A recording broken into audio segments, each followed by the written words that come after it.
வணக்கம். இன்றைக்கு நம்ம வீடியோவில் கணபதி வசிய சித்து எடுக்கக்கூடிய முறையை பற்றி நம்ம பார்க்க போகிறோம். அதற்கு முன்னாடி நம்ம சேனலை சப்ஸ்கிரைப் பண்ணாதவங்க சப்ஸ்கிரைப் பண்ணுங்க.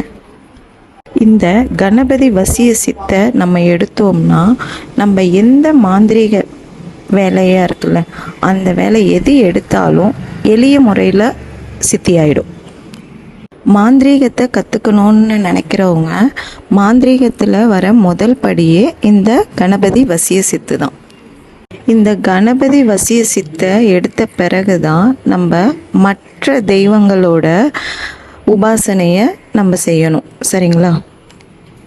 இப்போ நம்ம சேனலில் இந்த கணபதி வசிய சித்து எப்படி எடுக்கணும், இந்த கணபதி வசிய சித்துக்கு எப்படி எந்திரம் எழுதணுன்ற முறையும் நான் சொல்லியிருக்கேன். இந்த கணபதி வசிய சித்தை எடுக்கணும்னு நினைக்கிறவங்க மாதந்தோறும் வர சதுர்த்தி நாளை தான் தேர்ந்தெடுத்து பூஜை பண்ணணும். சரிங்களா? இப்போ இந்த சதுர்த்தி நாள் பார்த்திங்கன்னா நம்ம கேலண்டரில் போட்டிருக்கோம். மாதத்தில் ஒரு நாள் வந்துட்டு சதுர்த்தின்ட்டு வரும் பாருங்கள், அந்த நாளில் தான் செய்யணும். இது வீட்டுக்குள்ளே தான் செய்யணுமா வெளியே செய்யணுமா அப்படின்ற சந்தேகம் உங்களுக்கு வந்ததுன்னா இது வீட்டுக்குள்ளவே வச்சு தாராளமாக செய்யலாம். ஆண் பெண் யாராக இருந்தாலும் இந்த வசிய சித்தை செய்யலாம், தப்பில்லை. இப்போது ஒரு சிலருக்கு டவுட் இருக்கும் பார்த்தீங்களா, நான் மாந்திரிகம்லாம் கற்றுக்க விரும்பலை மேடம், ஆனால் இந்த கணபதி சித்து மட்டும் எடுக்கணும்னு நினைக்கிறேன், இது எடுக்கலாமா அப்படின்வாங்க. தாராளமாக எடுக்கலாம்.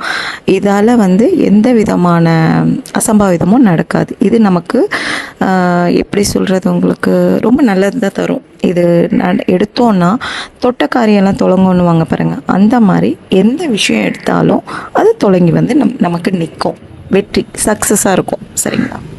இப்போ இந்த கணபதி சித்து எப்படி செய்யணும் அப்படின்னா, நான் இப்போ ஸ்க்ரீனில் ஒரு எந்திரம் கொடுத்துருப்பேன். அந்த எந்திரத்தை தங்கத்தகடு இல்லைன்னா செப்பு தகடு இதில் ஏதாவது ஒரு தகடு எடுத்து அதில் இதே மாதிரியே நீங்கள் எழுதிக்கணும். எழுதிக்கிட்டு இதை எழுதி வச்சுக்கிட்ட பிறகு நம்ம சதுர்த்தி நாள் சொல்லியிருந்தோம் பார்த்தீங்களா, அந்த சதுர்த்தி நாளில் பிரம்ம முகூர்த்தத்தில் மார்னிங் ஒரு 3 to 6 ஓகேங்களா? அப்போது ஒரு இலையிலையோ வாழை இலையிலையோ இல்லை ஒரு தட்டுலேயோ எவர் சில்வர் அந்த மாதிரி யூஸ் பண்ணிக்க வேண்டாம். வாழை பெஸ்ட்டு எனக்கு தெரிஞ்சு.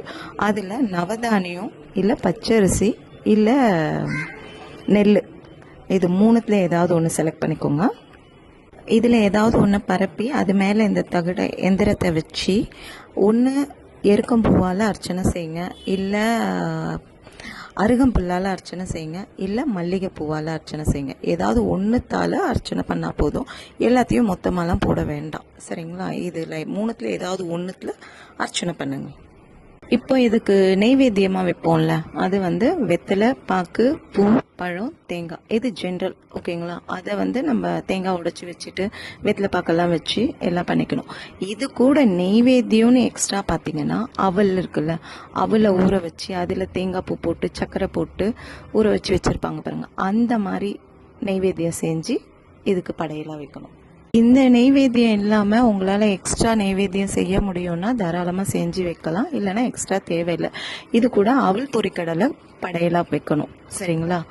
இது மட்டும் செஞ்சால் போதும். இது கூட எக்ஸ்ட்ரா செய்யணும்னு அவசியம் இல்லை. உங்களுக்கு விருப்பம் இருந்தால் நீங்கள் செஞ்சு வச்சு. இப்போ இந்த பூஜையை எப்போ பண்ணணும்னாக்கா, நான் ஏற்கனவே சொன்ன மாதிரி பிரம்ம முகூர்த்தத்தில் காலையில், சதுர்த்தி நாளில் காலையில் கரெக்டான டைம்னு பார்த்தீங்கன்னா 4 o'clock பண்ணால் கரெக்டாக இருக்கும்.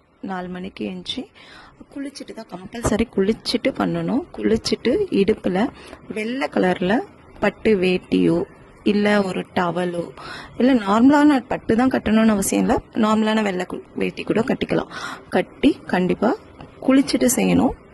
கழுத்தில் கண்டிப்பாக ருத்ராட்ச மாலை போட்டிருக்கணும். சரிங்களா? ருத்ராட்ச மாலையோட கவுண்ட் 108 இருக்கணும், 108 கண்டிப்பாக இருக்கணும். அந்த ருத்ராட்ச மாலையோட எண்ணிக்கை அதை கண்டிப்பாக கழுத்தில் போட்டு பண்ணணும். இதுக்குன்னு பூஜை அறையில் எந்த திசையை நோக்கி உட்கார்றது, இந்த திசையில் உட்காரணுமா அந்த திசையில் உட்காரணுமா அப்படிலாம் எதுவும் தேவையில்லை. எந்த திசையில் வேணாலும் உட்காரலாம். உங்களோட ஃபேஸ் அந்த எந்திரத்தை பார்த்தா மாதிரி இருக்கணும். அந்த எந்திரத்தை பார்த்து உட்காந்தாலே போதுமானது. உங்கள் ஃபேஸ் அந்த எந்திரத்துக்கிட்ட இருக்கணும். ஓகேங்களா? இந்த எந்திரத்தை நம்ம முகத்துக்கு நேராக வச்சு பூஜை பண்ணுறதுக்கு ரெடியாகி உட்காந்துருங்க. அதுக்கு கற்பூரம், சாம்பிராணி நல்ல வாசனையான சாம்பிராணியாக போட்டு நல்லா கமகமன்னு இருக்கணும். சரிங்களா? பூஜாரியே அந்த மாதிரி இருக்கணும். அதுக்கடுத்து கணபதியை நல்லா மனசார வேண்டிக்கோங்க.